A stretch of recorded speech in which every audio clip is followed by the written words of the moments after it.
नमस्कार दोस्तों। आज के इस वीडियो में हम 3 साइंटिस्ट के बारे में बात करेंगे जिनका इलेक्ट्रिकल इंजीनियरिंग में बहुत बड़ा कंट्रीब्यूशन है। एक है माइकल फेराडे, दूसरे साइंटिस्ट का नाम है लेंज और तीसरे साइंटिस्ट का नाम है फ्लेमिंग। तीनों का रोल इलेक्ट्रोमैग्नेटिक इंडक्शन में बहुत बड़ा है। तो चलिए शुरू करते हैं फेराडेज के पहले नियम को समझने के लिए।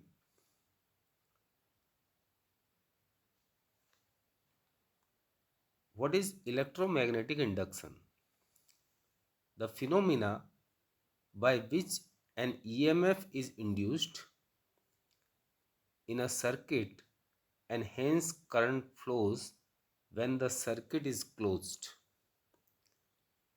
When magnetic flux linking with it changes is called electromagnetic induction. अब यहाँ फिगर में ये ए फिगर है, इसमें बताया है कि बार मैग्नेट इन मोशन और यहाँ बताया है कॉइल इन मोशन। तो जैसा कि हम पहले समझ चुके हैं कि किसी भी मैग्नेट में एन से एस पोल की तरफ मैग्नेटिक लाइंस निकलती हैं। तो इस फर्स्ट फिगर में यदि हम मैग्नेट की मूवमेंट टुवार्ड्स द कॉइल करेंगे तो कॉइल में जो ये गैल्वेनोमीटर कनेक्टेड है, इस गैल्वेनोमीटर में इधर लेफ्ट साइड और राइट साइड एक डिफ्लेक्शन देखने को मिलेगा। सिमिलरली बी फिगर में यदि हम इस कॉइल को मूव करते हैं, इस कॉइल को मूव करते हैं फॉरवर्ड रिवर्स में, तो इसमें भी हमको इस गैल्वेनोमीटर में डिफ्लेक्शन देखने को मिलेगा। अब ये हुआ क्यों? बिकॉज जो मैग्नेटिक फ्लक्स है वो फ्लक्स दोनों ही केस में इस कंडक्टर के साथ, इस कॉइल के साथ लिंक होती है और उसमें चेंज आता है, चाहे वो इस डायरेक्शन में हो और चाहे अपोजिट डायरेक्शन में हो। डायरेक्शन के अकॉर्डिंगली गैल्वेनोमीटर में जो डिफ्लेक्शन मिलता है उससे उसकी डायरेक्शन पता चलती है कि करंट किस डायरेक्शन में फ्लो होता है। So the phenomena by which N EMF is induced in a circuit and hence current flows when the circuit is closed, magnetic flux linking with it changes, is called electromagnetic induction.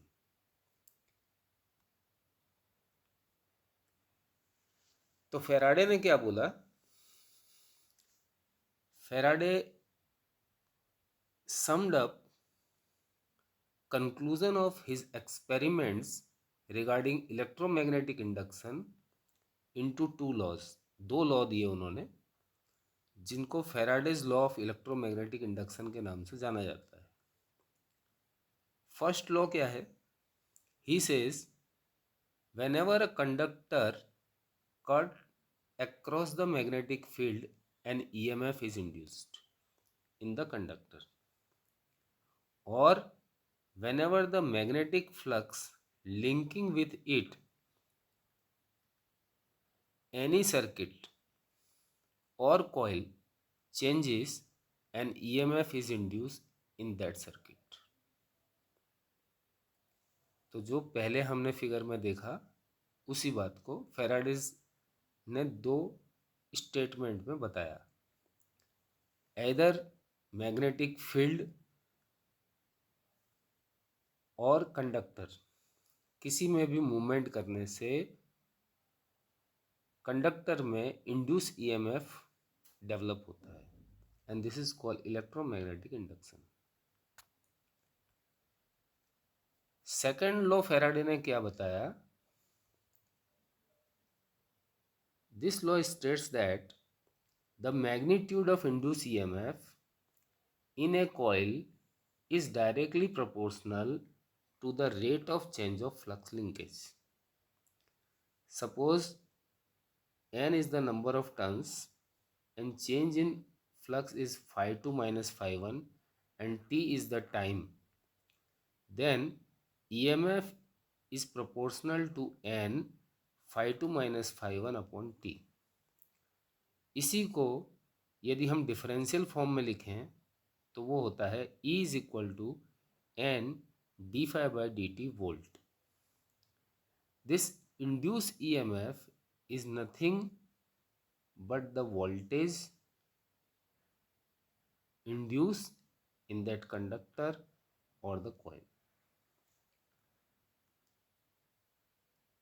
Faraday ने दो नियम दिए, एक तो ये कि induce EMF कब पैदा होता है और दूसरा कि उसका मैग्नीट्यूड कितना होता है. उसकी डिफरेंशियल फॉर्म फेराडे ने ही दी थी, E equals to N d phi by d t. और इस इक्वेशन में माइनस की साइन लगाई लेंज ने. ये दूसरे साइंटिस्ट हैं.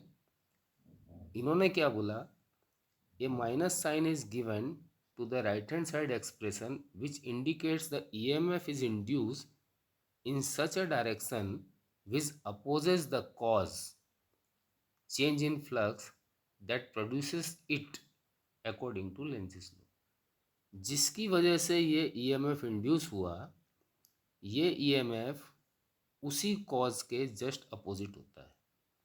दैट्स वाई ये माइनस साइन आनी चाहिए. उसके बाद एक और साइंटिस्ट हुए, उनका नाम है फ्लेमिंग. फ्लेमिंग ने एक राइट हैंड रूल दिया and this rule applied to determine, पता लगाने के लिए, the direction of induce EMF in a conductor moving across the field is stated as under. उन्होंने क्या बोला, stretch first finger, second finger and thumb of your right hand mutually perpendicular to each other. First finger indicates direction of magnetic field, thumb indicates direction of motion of the conductor and second finger indicates direction of induced EMF in the conductor. So this is the picture. You can see this is the field, upward is the motion, conductor is moving up and down, so upward is shown by the thumb, अंगूठे से. Field indicates first finger and index finger gives the direction of EMF induced. This is called Fleming's right hand rule. Now there are two types of induced EMF. First one is called the dynamically induced EMF and second one is called the statically induced EMF. By either moving the conductor and keeping the magnetic field system stationary or moving the magnetic field system and keeping the conductor stationary in such a way the conductor cuts magnetic field, as in case AC and DC generators. The EMF induced in this way is called dynamically induced EMF.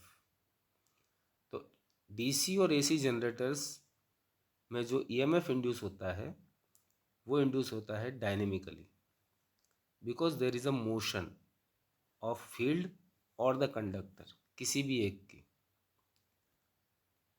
दूसरा होता है statically induce EMF, जो कि होता है transformer में. कैसे होता है?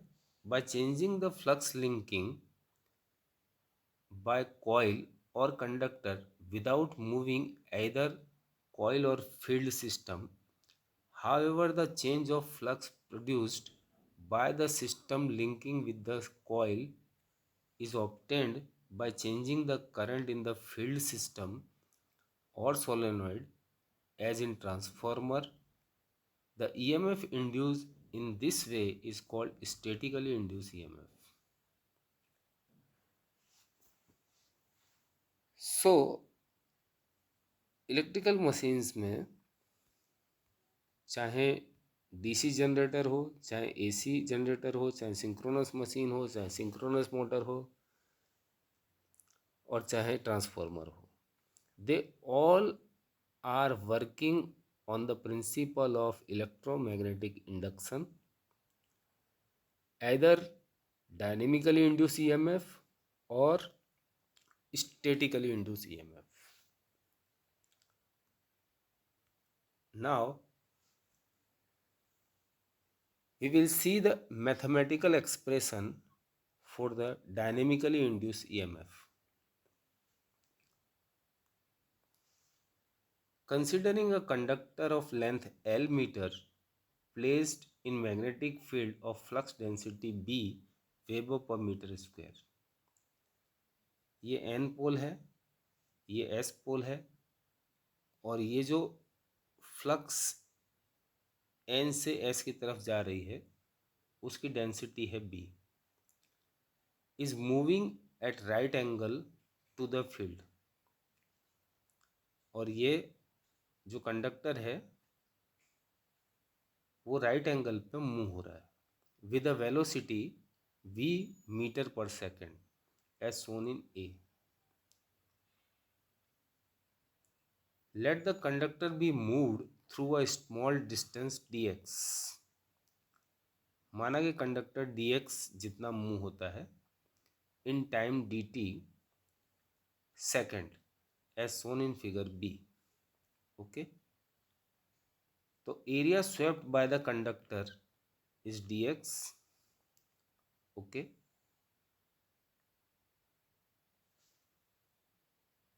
and A equals to L into dx. L is the length of the conductor, dx is the small length. Flux cut by the conductor phi equals to B into A, where B is the flux density, A is the area, it will be B L dx. According to Faraday's law of electromagnetic induction, E equals to flux cut divided by time phi by dt equals to BL dx by dt, and dx by dt is nothing but the velocity of the conductor. So E equals to BLV. Now, if conductor is moved at an angle theta with the direction of magnetic field at a velocity v meter per second as shown in figure 1.31d, this one.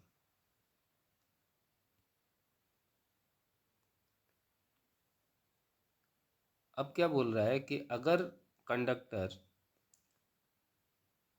v velocity से theta जितने angle पर ही move होता है तब क्या होगा? तो a small distance covered by the conductor in that direction is dx in dt second, then the component of the distance perpendicular to magnetic field which produces EMF is dx sin theta. तो sin theta क्या होगा? Suppose this is dx and this is theta. Theta is sin theta निकालेंगे यहाँ से, तो sin theta हो जाएगा, no dx हो जाएगा v into sine theta, this distance, right. This small distance is nothing but the v sin theta.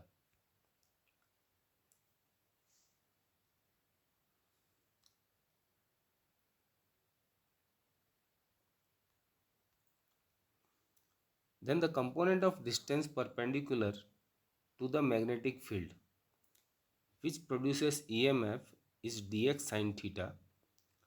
तो area swept by the conductor A equals to L dx sin theta, और यहाँ से phi निकालेंगे. The flux cut by the conductor phi equals to B into A BL dx sin theta, and induced EMF E equals to BL dx sin theta by dt, but dx by dt is nothing but velocity of the conductor,